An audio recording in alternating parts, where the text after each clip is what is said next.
Hi everyone, I am just making the bullet point video that I spoke about, and I know that there was a lot of trouble doing it in the hiring memo. So I just thought I would explain it in a totally different way, and it's to help solidify your knowledge of how to use these things. Now what I did is I just made up a bullet list totally off the cuff. Now, if I were to keep looking at it, I would no doubt edit it. I would, keep tweaking this till the end of time. But I'm going to give you what I just made and throw it on out there. All right, well, the first thing is that in a formal document, you don't want to be just throwing out facts up on the page because your reader is paying you to present them and also to explain them. So the first part is an introduction, and even though this one is fairly primitive, you'll notice that it is flowing into the bullet list right here. Okay, then the bullets themselves. What you'll notice is that they're parallel, as they say. I tried to begin each one with a noun, even though one of the nouns does have a little adjective in front of it. But okay, that creates a pattern. It creates flow in the reader's mind as well.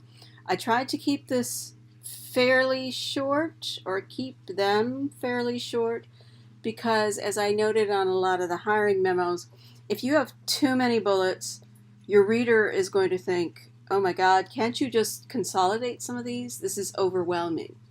And if you have bullets that are too long, then the reader might be thinking, well, why didn't you just put these in paragraphs where they'd be easier to follow on their own? So you don't want to do that. I've tried to keep these somewhat medium in length. All right, so I did that. I threw them on out there. It's only 3. I'd say 3 to 5 is a good number. And my follow-up entails that, first of all, I tried to find some common ground here with the subject matter so that it looks like they belong together. They can be categorized.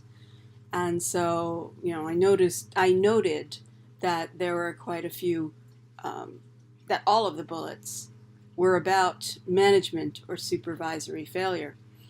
Then I did a bit of analysis, and that is, if you look at it closely, there are probably some explanations that the reader would like to see, some differences. And so I noted that 2 of them were related to supervisory failure, and the other one was related to a failure by upper management. Okay, therefore, after I've explained how they're different or what else the person would maybe need to know, then I come to my conclusion or interpretation. And so I've said that since this is mostly a failure among the higher ups, it would be fairly useless to just go firing workers for cause, since that will not solve the problem. In some sense, it wasn't really their fault. So I maintain this, and I go on to further conclude that, I further concluded that, as I said, firing these workers would not solve the problem. It's the management that has to be revamped, or the style of management, or some kind of training would need to occur. Okay, so that's kind of what I'm looking for in a bullet list. You may use them in the proposal, you may not. Frankly, I only end up using them, especially when I'm analyzing findings from a survey or something like that. Maybe main points from an interview, but they're not really my thing. However, it's important to get the principles down of introducing, describing, and interpreting, because there are other kinds of elements in the proposal that you may well use. I find I use numbered lists a bit more often because they convey a process, usually chronological. Now these, they can be longer. The elements in them, the numbered information can be longer, usually has punctuation, whereas bullets do not. But you should follow up a bit, because if only just to summarize the main idea behind all of this, to categorize it, and maybe create a transition to the next piece of information you're going to present. So that's something that should be done with the numbered lists. Once again, we're not slapping up information on the page without explaining it.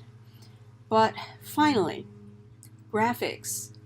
I use graphics, and no doubt you will too.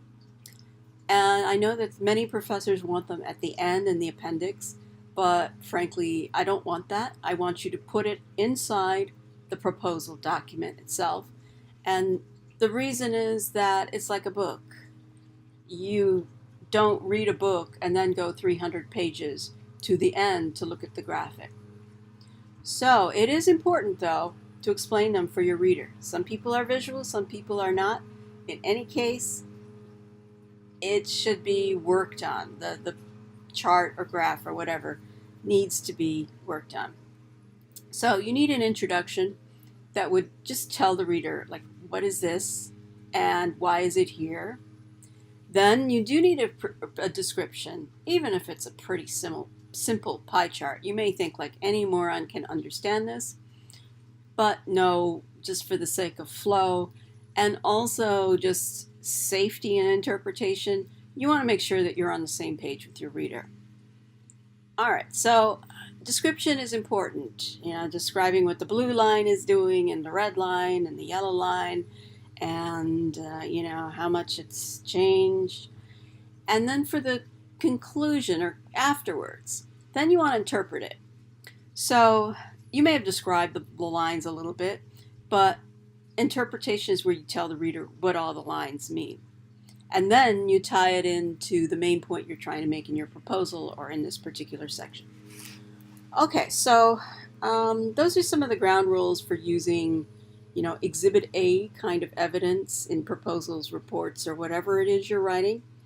And especially in formal documents, it's kind of crucial because otherwise it just seems like you haven't finished writing.